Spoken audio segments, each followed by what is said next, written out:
देशवासियों को अनिल गुप्ता का नमस्कार। आज पुरुषोत्तम मास यानी कि अधिक मास के पहला दिन है और आज से जैसा कि मैंने आपको बताया था कि मैं श्रीमद् भागवत गीता का कथा करने जा रहा हूँ। शुरू करते हैं। त्वमेव माता च पिता त्वमेवा त्वमेव बंधु च सखा त्वमेवा त्वमेव विद्या द्रविणं त्वमेवा त्वमेव सर्वं मम देव देवा। श्रीमद् भागवत गीता का वह उपदेश जो भगवान श्री कृष्ण ने महाभारत के युद्ध में अर्जुन को दिया था। पहला अध्याय की महात्म आज शुरू करते हैं। उसके बाद नित्य प्रति रोज इस अधिक मास में मैं एक एक कर कथा का वाचन करूंगा। श्रीमद् भागवत गीता के पहले अध्याय का महात्म। ओम श्री परमात्मने नमः। श्री पार्वती जी ने कहा कि भगवान आप सब तत्वों के ज्ञाता हैं। आपकी कृपा से मुझे श्री विष्णु संबंधी नाना प्रकार के धर्म सुनने को मिले जो समस्त लोक का उद्धार करने वाले हैं। हे देवेश, अब मैं गीता का महात्म्य सुनना चाहती हूँ, जिसका श्रवण करने से श्री हरि में भक्ति बढ़ती है। श्री महादेव जी बोले कि जिनका श्री विग्रह अलसी के फूल की भांति श्याम वर्ण का है, पक्षीराज गरुड़ ही जिनके वाहन हैं, जो अपनी महिमा से कभी च्युत नहीं होते तथा शेषनाग की सैया पर शयन करते हैं, उन भगवान महाविष्णु की हम उपासना करते हैं।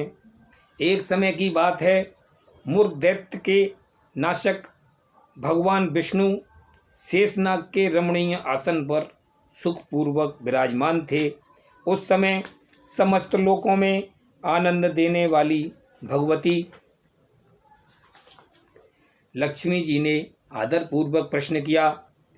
श्री लक्ष्मी जी ने पूछा, भगवान आप संपूर्ण जगत का पालन करते हुए भी अपने ऐश्वर्य के प्रति उदासीन से होकर जो इस क्षीर सागर में नींद ले रहे हैं, इसका क्या कारण है? श्री भगवान बोले कि सुमुखी, मैं नींद नहीं लेता हूँ, अपितु तत्व का अनुसरण करने वाली अंतर्दृष्टि के द्वारा अपने ही माहेश्वर तेज का साक्षात्कार कर रहा हूँ।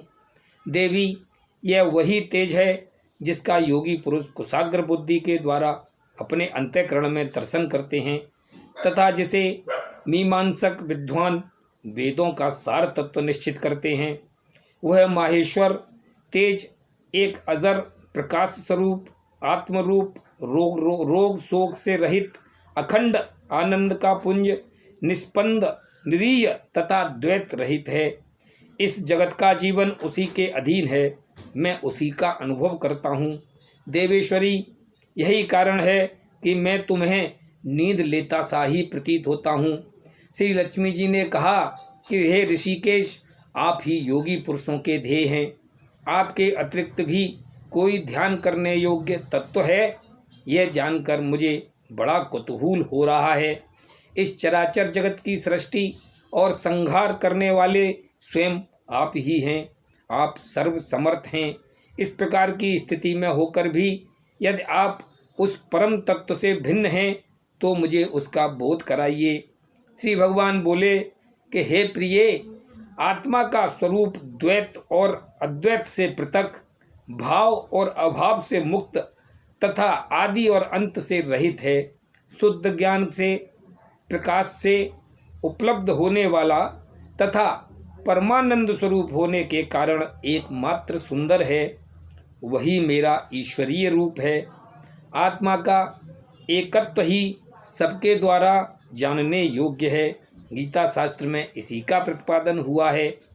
अमित तेजस्वी भगवान श्री कृष्ण के ये वचन सुनकर अमित तेजस्वी भगवान श्री विष्णु के ये वचन सुनकर लक्ष्मी देवी ने शंका उपस्थित करते हुए कहा कि भगवान, यदि आपका स्वरूप स्वयं परमानंद में और बनवाणी की पहुँच के बाहर है तो गीता कैसे उसका बोध कराती है। मेरे इस संदेह का निराकरण कीजिए।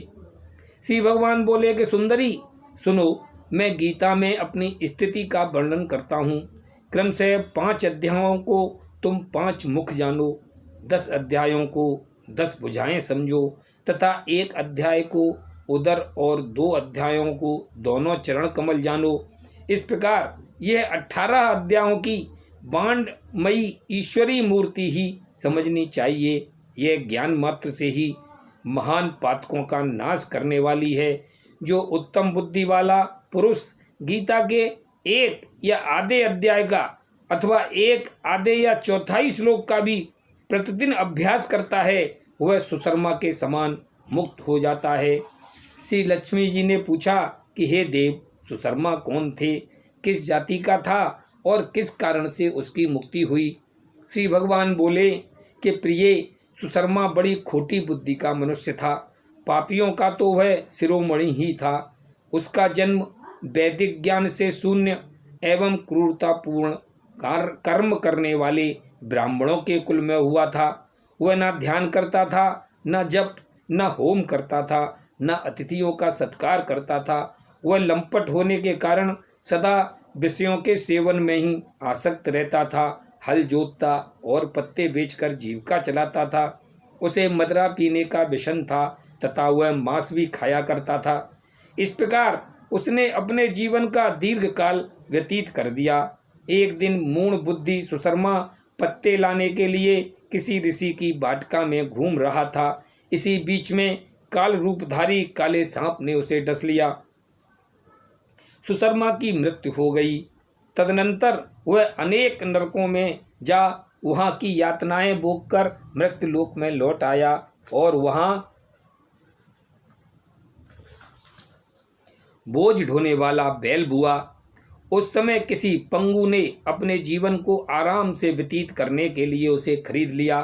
बैल ने अपनी पीठ पर पंगु का भार ढोते हुए बड़े कष्ट से 7-8 वर्ष बिताए। एक दिन पंगु ने किसी ऊंचे स्थान पर बहुत देर तक बड़ी तेजी के साथ उस बैल को घुमाया। इससे वह थककर बड़े वेग से पृथ्वी पर गिरा और मूर्छित हो गया। उस समय वहाँ कुतूहलवश आकृष्ट हो बहुत से लोग एकत्रित हो गए। उस जनसमुदाय में से किसी पुण्यात्मा व्यक्ति ने उस बैल का कल्याण करने के लिए उसे अपना पुण्य दान किया। तत्पश्चात कुछ दूसरे लोगों ने भी अपने अपने पुण्यों को याद करके उन्हें उसके लिए दान किया। उस भीड़ में एक वेश्या भी खड़ी थी। उसे अपने पुण्य का पता नहीं था, तो भी उसने लोगों की देखा देखी उस बैल के लिए कुछ त्याग किया। तदनंतर यमराज के दूत उस मरे हुए प्राणी को पहले यमपुरी में ले गए। यहाँ यह विचार कर कि यह वेश्या के दिए हुए पुण्य से पुण्यवान हो गया है, उसे छोड़ दिया गया। फिर वह भूलोक में आकर उत्तम कुल और शील वाले ब्राह्मणों के घर में उत्पन्न हुआ। उस समय भी उसे अपने पूर्व जन्म की बातों का स्मरण बना रहा। बहुत दिनों के बाद अपने अज्ञान को दूर करने वाले कल्याण तत्व का जिज्ञासु होकर वह उस वैश्या के पास गया और उसके दान की बात बतलाते हुए उसने पूछा, तुमने कौन सा पुण्य दान किया था? वैश्या ने उत्तर दिया, वह पिंजरे में बैठा हुआ तोता प्रतिदिन कुछ पढ़ता है, उससे मेरा अंतःकरण पवित्र हो गया है। उसी का पुण्य मैंने तुम्हारे लिए दान किया था। इसके बाद उन दोनों ने तोते से पूछा। तब उस तोते ने अपने पूर्व जन्म का स्मरण करके प्राचीन इतिहास कहना आरंभ किया। शुक बोला कि पूर्व जन्म में मैं विद्वान होकर भी विद्वता के अभिमान से मोहित रहता था।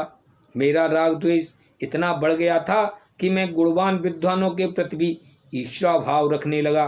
फिर समयानुसार मेरी मृत्यु हो गई और मैं अनेकों घृणित लोकों में भटकता फिरा।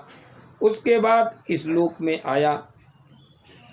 सदगुरु की अत्यंत निंदा करने के कारण तोते के कुल में मेरा जन्म हुआ।